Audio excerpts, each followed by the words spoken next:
ఆటోమేటిక్గా దేవుడు అడుగు వాటికంటే, ఊహించు వాటికంటే అత్యధికమైన మేలులు చేస్తాడంతే. దేవునికి స్తోత్రం కలుగునుగాక.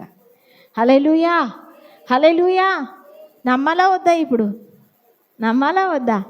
దేవుడిని ఏం అడగాలి? మనం ప్రతిరోజు ప్రార్థించేటప్పుడు చెప్పాలి. ప్రతిరోజు ప్రార్థించేటప్పుడు ఏం అడగాలి?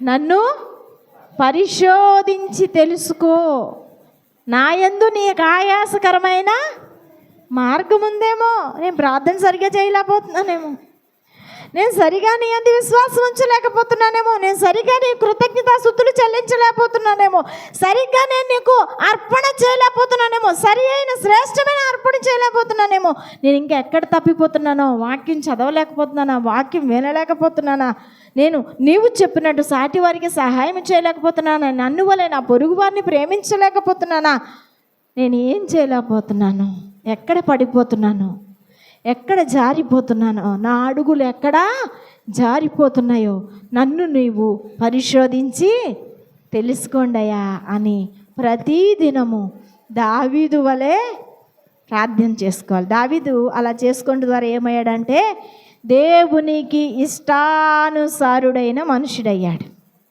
దేవుడే సాక్ష్యం చెప్పాడు, దావీదు నాకు ఇష్టానుసారుడు, దావీదు నాకు హృదయానుసారుడు. దేవుడు అలా చెప్పాడంటే ఇంకెంత బాగుంటుందండి మన కోసం. అలాంటి సాక్ష్యాన్ని దేవుని యొద్ద నుండి, దేవుని నోటి నుండి వినాలని ఆశ కలిగి ప్రార్థించే వారిగా మనము ఉందాం. దేవునికి స్తోత్రం. హల్లెలూయా, హల్లెలూయా. అందరూ లేచి నిలబడదాం, దేవునికి స్తుతి ఆరాధన చేసుకుందాం.